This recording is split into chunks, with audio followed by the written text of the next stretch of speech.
Can you be quiet? I'm trying to sleep! Well, great. Just as I thought things couldn't get any worse. So my last video was about WWE 2K23. In that game, I was basically talking about the ongoing war that the 2K devs seem to be having with the modding community. But then something else happened with another video game. That one being AEW Fight Forever. Now, this game is also starting to have some problems as well, and I feel like I need to address that as well. Especially because if you've seen my channel, I've made a couple videos about Fight Forever.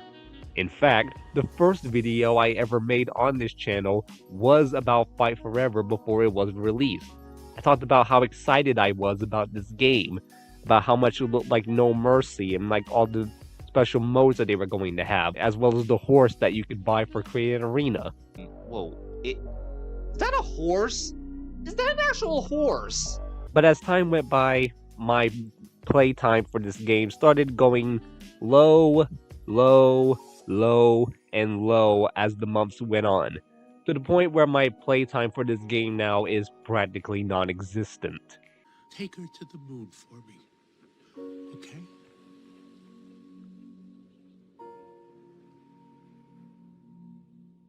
And it's a shame because, like I said, I was excited for this game. I don't want to be one of those people trashing on this game. Even as I'm making this right now, I still don't want to trash this game, but I have to be honest here. I don't like what they're doing right now.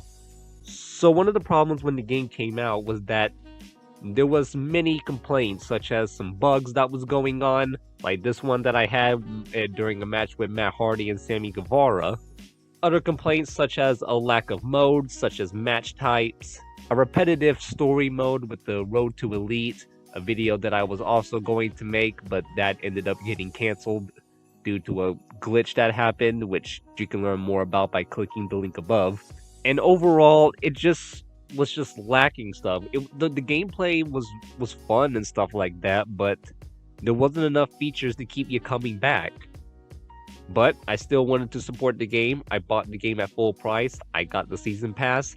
I used my Microsoft Reward points to get a $5 gift card just so I can get the Matt Hardy DLC. And I played Stadium Stampede, and it got me into Battle Royale games, I guess you could say. I probably would have never tried out My Hero Ultra Rumble because of that. So when Season 2 was announced, I was pretty stoked. I wanted to see like what more stuff that they were going to add, like were they going to add more match types, were they going to improve Creative Wrestler? And that's not exactly what happened. For Season 2, they announced that the acclaimed Tony Storm, a new mode called Beat the Elite, and an updated Dynamite Arena would be added. So I was like, okay, I'm cool with this. But it turns out that this is not going to be free. These are going to be DLCs. Oh, well, great. Lovely. I have to pay more money. So, how much does it cost? $12? Well, at least you'll be getting 3 wrestlers in an arena and a mode, right? Oh, wait. $12 for the acclaimed and the Dynamite Arena. So what you're telling me is that I have to pay $12 for this. So when Beat the Elite and Tony Storm come out, I guess that means I'm gonna have to pay another $12, maybe $24, as probably the mode and Tony will be separate. What mess is this? I don't understand why AEW is making these DLCs in like such an expensive price.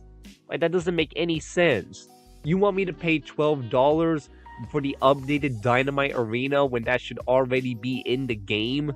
I mean, I don't want to compare this game to the 2K games, but in 2K22, the developers added the NXT 2.0 arena into the game for the low price of free. $0 and 0 cents. It was absolutely free. And now for this DLC, I have to pay $12 for an updated arena and 2 characters who should have been in the game when it first got released.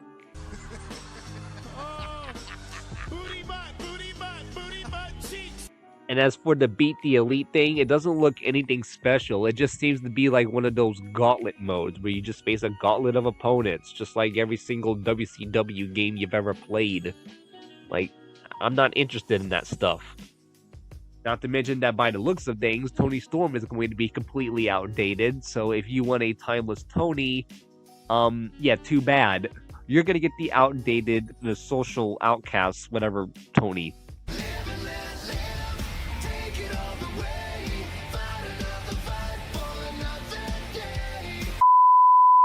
You're getting the Outcast version. I don't know what THQ is thinking right here, but this is absolutely ridiculous. And people are also not happy when it comes to this. First, WWE did a major screw up, and now AEW has done a major screw up. The future of these games are looking very, very bleak. Personally, if I were you, I would say just stick with the old school games from the PS2 and the GameCube and whatnot. You're probably going to be having more fun with those, and there's going to be more stuff to do, and plus you don't have to worry about shady business practices. Well, except for SmackDown vs. Raw 2006, where you had to get a PSP just to unlock Jake Roberts, but I'm not going to talk about that right now. Point is, 2K's going downhill, AEW is now going downhill, and I don't even know what to do with myself right now. So yeah, I'm probably not going to be paying money for this DLC. If I do pay for it, I'm waiting for a sale, because I am not getting it in the price that it currently is. Alright, I'm ranting right now. I don't want to end this on a bad note, but I don't know how to end this video. I am not happy right now. Okay, well, I'm starting to feel a little bit better. Oh, come on!